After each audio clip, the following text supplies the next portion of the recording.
Bonjour Mathieu. Salut Mehdi. Déjà, est-ce que tu peux me dire où tu te trouves et surtout comment ça va? Alors je suis à Céreste, le village où j'habite avec Barbara et les enfants. Et bah écoute, ça va à peu près bien, hein. Je pense que comme tout le monde, on est un peu coincé à la maison, mais c'est pour le bien de tout le monde et puis pour que tout ça cesse. Donc pour l'instant, ça se passe bien à la maison. Voilà. Et comment tu as accueilli cette nouvelle du confinement? Quel est le moral? Est-ce que tu arrives à tenir le coup? Ouais, le moral, je dirais que ça va. C'est une période de notre vie qui est un peu bizarre, c'est sûr. Ça nous tombe dessus comme ça. Quand c'est un peu loin, tu te dis bon, ça peut pas venir jusque chez nous, c'est pas possible. Et puis quand finalement, bah tu vois que ça devient mondial et que tout le monde s'arrête en fait, hein, bah tu commences un peu à réfléchir, mais on est quand même ici, nous, privilégiés de pouvoir, quand on voyage toute l'année, qu'on n'est jamais là, bah là, on est privilégié d'être avec la famille, il faut en profiter. Ça va durer quelques temps et ça permet de remettre à jour toutes les choses qu'on ne peut pas faire dans une vie normale. Donc, il faut en profiter, voilà. En tout cas, là, avec Barbara et les enfants, bah, ça nous permet d'être ensemble, tous ensemble. Du coup, je reprends mes cours de sixième et de CM1. Pas facile, hein. Ah, il y a certaines matières plus compliquées que d'autres? Ouais, non, ça me plaît, mais c'est vrai que de reprendre ça avec les enfants, c'est franchement chapeau aux institutrices parce qu'il y a des fois, ça doit être un peu compliqué à l'école. Donc après Mathieu navigateur, c'est Mathieu le professeur. Ouais, bon, j'essaye de pas y passer trop longtemps quand même. Je délègue à Barbara. Ah, d'accord.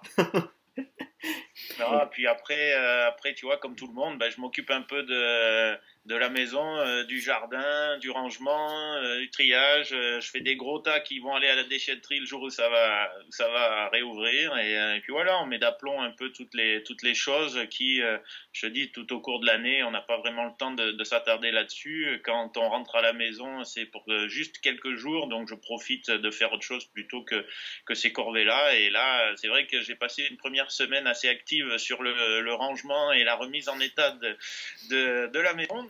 Et puis on va voir comment ça se passe maintenant dans les jours ou les semaines qui arrivent. Oui, tu redécouvres un peu la notion de prendre son temps, être plus tranquille en fait. Ouais, c'est complètement ça. C'est vrai qu'il n'y a pas, bah, il y a plus l'effervescence de la course, de la préparation. Et tu vois, avec Nasser, on participe à plusieurs championnats, donc c'est des déplacements tout au long de l'année, les uns et après les autres, ça s'enchaîne dans plusieurs pays tout autour du globe. Et là, d'un coup, ben, pam, il y a tout qui s'arrête. Et c'est vrai que ben, ça nous fait peut-être prendre conscience que il y a des fois, il faut un peu prendre du recul et en profiter. C'est ce qui se passe maintenant. Et on va se servir justement de ces jours, de ces semaines, je vais dire mois, mais j'espère que ça va pas trop durer, ben pour justement voilà en profiter, se calmer, réfléchir et reprendre notre vie sur des bonnes bases. Oui. Toi, contrairement à tous les pilotes circuit, ta saison de rallye raid avait déjà bien commencé avant ce confinement, donc j'imagine que les conséquences sont énormes sur le planning, sur le calendrier. Ouais, parce que ben après le Dakar, on a eu une manche du championnat du Moyen-Orient ainsi qu'une manche de la Coupe du Monde des rallyes raids.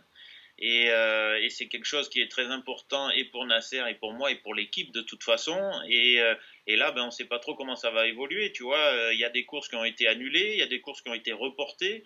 Mais quand tu regardes le calendrier, on va pas pouvoir caser toutes les courses à partir du mois de septembre jusqu'au mois de décembre. Et donc, je sais pas trop comment ça va se passer. Je sais pas trop si on va pouvoir garder vraiment les points d'un championnat ou s'il y aura vraiment un championnat cette année. Dans tous les cas, ouais, il va y avoir énormément de choses à gérer, que ça soit de la part des organisateurs, de la FIA, et puis même au niveau sécurité, enfin sécurité médicale, sanitaire. Tu peux pas du jour au lendemain dire bon ben voilà c'est fini, vous pouvez repartir faire vos championnats, vos courses et puis parcourir le monde sans qu'on ait une arrière-pensée de qu'est-ce qui va se passer après. Donc je sais pas trop ce que c'est le futur, je sais pas trop ce que c'est l'évolution, et en tout cas c'est sûr que ça va être une année très compliquée. Euh, Au niveau sportif, mais aussi au niveau économique. Et je ne sais pas trop ce que ça va donner sur les mois de reprise. Donc, à mon avis, il va falloir attendre plutôt une année complète avant de repartir sur quelque chose de vraiment positif. C'est dur d'extrapoler aujourd'hui et de savoir ce qui va se passer après, quoi. Mhm. Est-ce que j'imagine que tu es en communication avec Nasser. Qu'est-ce qu'il en pense, lui? Est-ce qu'il est plutôt rassurant ou il fait attention? Parce que pour lui aussi, c'est quand même une grosse source d'investissement personnel. Ouais, ben Nasser, on se parle quasiment tous les jours. Alors, lui, il s'est vraiment mis à l'écart là-bas au Qatar. Il a la possibilité, pareil, d'être dans le désert. Il a une habitation un peu à l'écart, donc il a amené toute la famille là-bas. Ils sont ensemble, ils font attention. Et c'est quelqu'un qui, tu vois, dans ces pays-là, ils font très attention à la famille. Et évidemment qu'il est un peu inquiet. Donc, il voit bien que la propagation, c'est pas ce qu'on nous avait dit au début. Donc voilà, il fait attention. Il nous a demandé de faire attention. Lui, il est prêt pour la reprise, mais il est quand même inquiet, pareil, de savoir ce qui va vraiment se passer. Et pour lui, c'est encore pire. Il y a les Jeux Olympiques au milieu, et on vient d'apprendre Oui. hier que ça se passerait pas donc au mois de juillet, que ça serait à partir de maintenant jusque peut-être l'été 2021, mais sans donner de date. Donc il m'a dit, j'espère que ça sera pas en janvier, parce que le choix va être compliqué du coup. Ah oui. Ah oui, donc les conséquences pourraient s'étaler sur plus d'un an. Ah ouais, non, mais c'est sûr, c'est sûr. C'est pour ça que je te dis que aujourd'hui, le report, c'est facile, mais réellement, ce qui va se passer plus tard pour tous les championnats, mais même quand tu regardes hein, la Formule 1, le WRC, enfin, tous les championnats, tout le sport en général, de toutes les disciplines. Aujourd'hui, on dit, ouais, ben, on reprendra en septembre, mais ça va être très, très compliqué, à mon avis, de tout reporter, donc ça va plutôt être des annulations.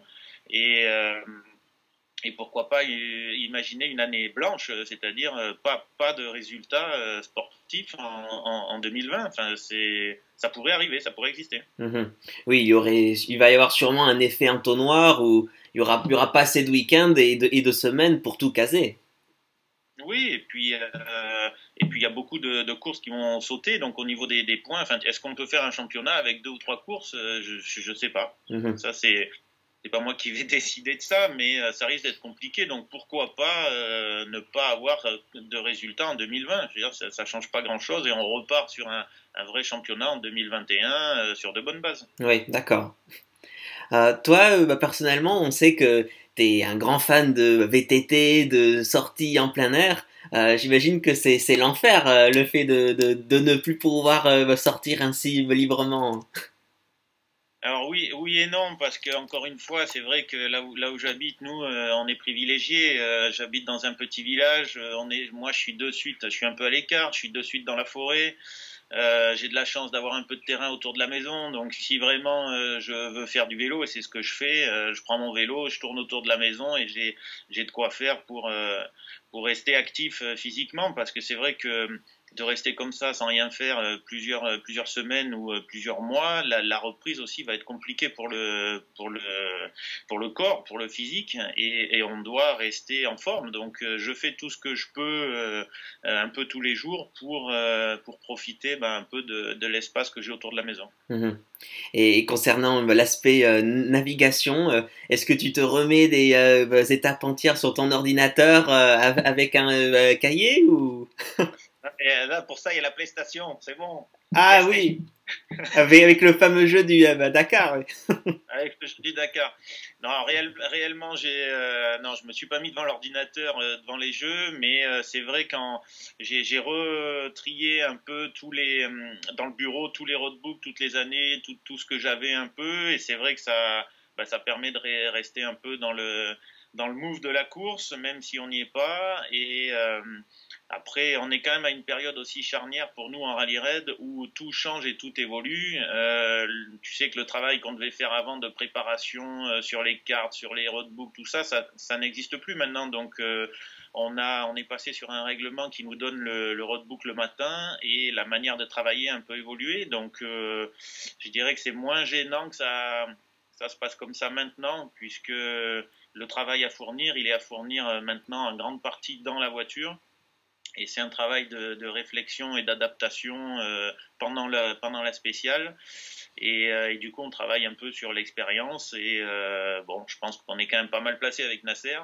Mais voilà, c'est un peu moins embêtant, je dirais, que ça se passe maintenant que quelques années en arrière. D'accord.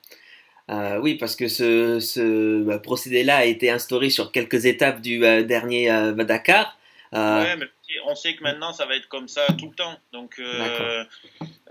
le travail qu'on faisait en amont avant sur la préparation de la course en elle-même, enfin des spéciales, bah, ça disparaît, ça n'existe quasiment plus, donc c'est moins grave. Voilà. Mhm. Avec le recul, comment est-ce que tu analyses ton premier Dakar en Arabie Saoudite?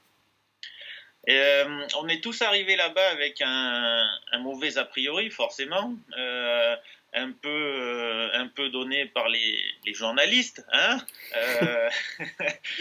c'est vrai, quand on arrive dans un pays comme ça, c'est pas forcément glamour, mais je vais dire que j'ai quand même été surpris par l'accueil et l'organisation sur place. Et au niveau sportif, donc il n'y a que ça qui aujourd'hui m'intéresse, on met la politique de côté. Au niveau sportif, vraiment, c'était une très très belle édition, avec des très beaux paysages, des belles spéciales, et au final, des gens qui nous ont très très bien accueillis. Et on a vu qu'au fil des jours et au fil des étapes, ben, il y avait un peu plus de monde qui s'intéressait chaque jour à ce qui se passait. Et on a commencé le rallye un peu un peu seul, c'est vrai, ça change hein, de l'Amérique du Sud où il y avait des milliers de personnes de partout tout le temps.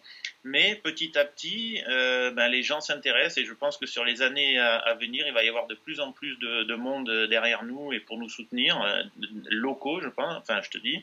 Et au niveau sportif, avec les pays qu'il y a autour de l'Arabie Saoudite et les projets d'évolution, on va se régaler. Mhm. Sur les images, on avait parfois l'impression de remettre des VHS sur le Paris-Dakar africain. Est-ce que tu as eu ce même sentiment?